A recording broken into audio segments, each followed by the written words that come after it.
Good morning everybody. Pa-breakfast ng mga alaga. All set.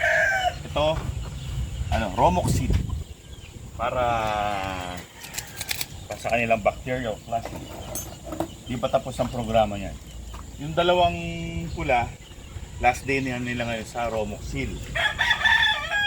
Yung mga gray, 2 araw pa sila sa Romoxil.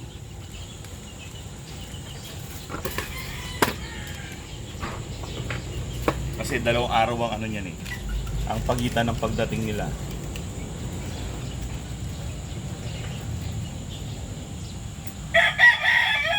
Dito muna ako magtitimpla. Para para pantay-pantay yung kanilang matatanggap na gantimpala. Papait yan. Tinitikman ko yan yung mga gamot na antibiotic or vitamins. Yung vitamins hindi mapait. Pero yung lasa siyempre parang para sa atin hindi masarap. Pero yung antibiotic automatic mapait. Lalo na yung yung kulay blue na antibiotic. Napakapait. Kawawa. Yung masarap na Kawa, vitamins, oo. yung parang bilog. Alam mo yun? Alin? Masarap na vitamins ng bilog. Sa mga manok? Ano yung bilog na yun? Yung parang iniinom na ng tao. Wala mo baro kaya? Yung vitamins, parang ano yun eh, parang orange juice. Vitazinc. Wow. Bumubula yun eh. Parang soft drinks yung dating. Hindi ko na ngayon sa mga naka-ISO natin. ISO! Ay, mga ISO babies.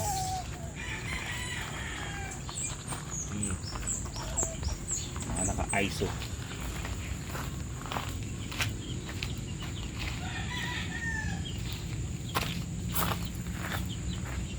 Ito mga gray. Ito mga gwapo to.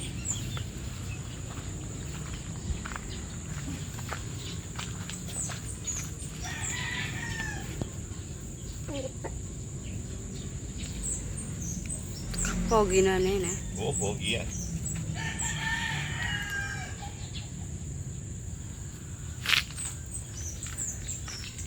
Ito, uhaw na uhaw.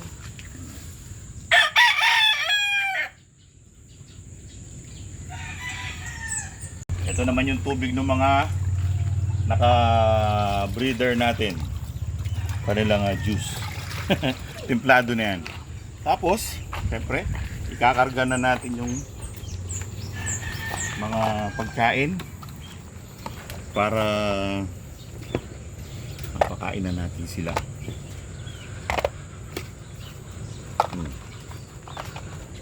Okay.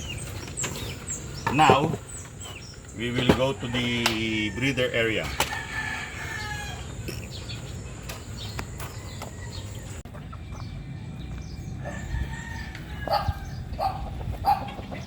Pinrepair ko na nga pala ang isa sa mga breeding pen.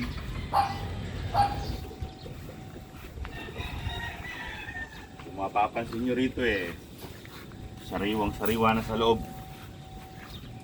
Tinambakan ko na ng black soil. Galing yan sa may pinagsunugan ng mga dahon. Maganda yan. Yung kasing carbonized na mga dahon, parang nagpapa-healthy yan ng lupa. Una, tinanggal ko muna yung mga ipot, winalis, tapos binungkal ng konti yung lupa, tapos pinatukan ko ng black soil yung mga parteng malalalim. Yan. Maganda yan sa kalusugan ng lupa. So yan, ready na yung pugad. Actually dito si Lucky. Ayun, kaso hindi siya nangingitlog. Kinapa ko yung puwetan niya. Wala pa, payat pa. Ibig sabihin, hindi pa siya talaga ready. Silang dalawa nung GG Gray, tapos na yung cycle ng pag-iitlog. So payat na yung pinakapuwitan. Pag payat na yun, tapos na yung cycle. Pero kapag makapal yun, yung parang may laman sa loob, parang mataba yung puwitan. Katulad ng mga nasa battery cage. Yun. Meron sila mga pondo ng itlog. Yung mga maliliit na itlog. Ganon din si Blue, wala pa rin kahit matagal ko na. Parang pinapanabik ako eh. Well, dito ngayon sa breeding pen na ito, dito ko nagaganapin yung aking final combination ng mga bulik ko. Ito na ang aking queen bee. Medyo maano siya, hindi siya ganun mailap. Hindi siya katulad ng mga ibang inahin na Freak out. Oo. Medyo maamoy siya. Ang gandang inahin nito pag nagkataon. Kulay yung mukha, no?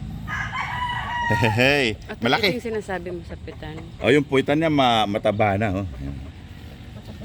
Yung pag sinalat mo yan, malalim. Wala pa. Salat mo yung mga buto niya. Pero pag makapal, Meron na. meron niya. Yan ang aking pure Gen bulik. Ito na. Ang ganda ng buto ng aking bulik, oh. Maganda yung bone structure niya. Tapos malaking baba ito. Tingnan nyo naman yung mga paa. Kung ikukumpara mo kay Riot, oh, halos magkasilaki sila. Malaking baba ito. Ganoon naman talaga eh, kasi kahit si Rudy high station eh. Ito high station din to. Dito ka na sa iyong bagong baluarte.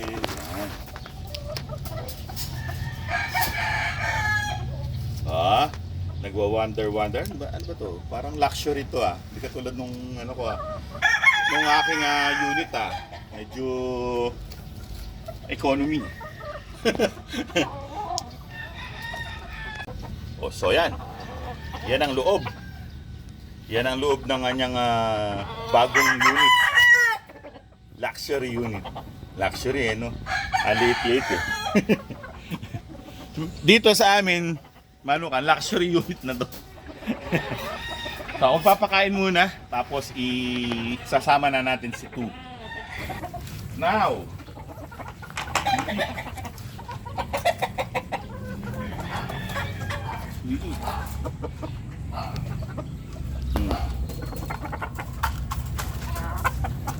yan. Lampugot yung pana. Dalawa kayo.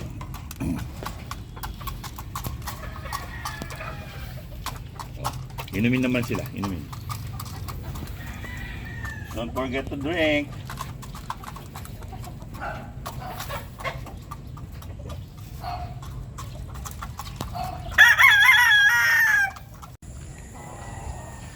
Kunin na natin ang ating pambato.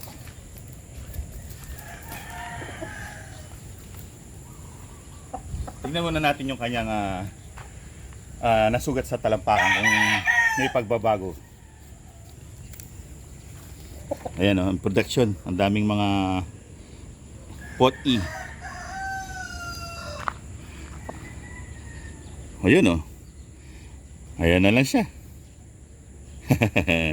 Imagine mo kung walang sapatos. Kung walang sapatos, lalalay, magiging tibak na yun. Hindi, tsaka papasok yun nga dumi. Doon. Lipat na tayo? Dungis. Kasi yung lugar niya, nagsunod kami ng dahon. nagsiga kami ng dahon para Lamok. fumigation, lamok. Ngayon kinakalkal niya yung ang dungis na ngayon niya.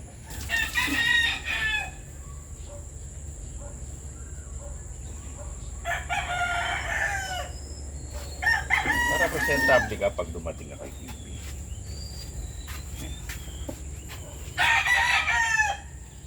Pogi, no? Bagay sila. Tingnan mo yung mga paa. Patingin ako, patingin. Isa pa. Okay, goods. Ito na. Ang kanyang time to shine. Ito natin sila.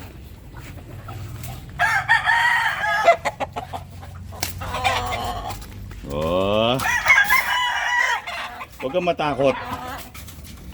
Isa akong gentleman. Sabi niya. Kumain na to si ano, si Tu. Kumain na yan sila. Puro kahigig. Alam mo, para maging magiliw sa'yo si Queen Bee, dapat gentleman kang. Katulad ni Chappy. Huwag mong gagayan Ay, si, ano, si Batman. Batman at saka si Macho Guapito. Mga ano sila, yung maligalig. So well, mga kaibigan, yan na yung aking final form ng mga bulik ko. 3/4. Tapos pag lumabas, syempre, susubukan. Tapos titingnan kung ano yung pagkukulang nila para makorek. So, pero yan yung final na nasa aking isip. Well, hanggang sa susunod na episode. Maraming salamat sa inyong panonood. Paalam. Paalam!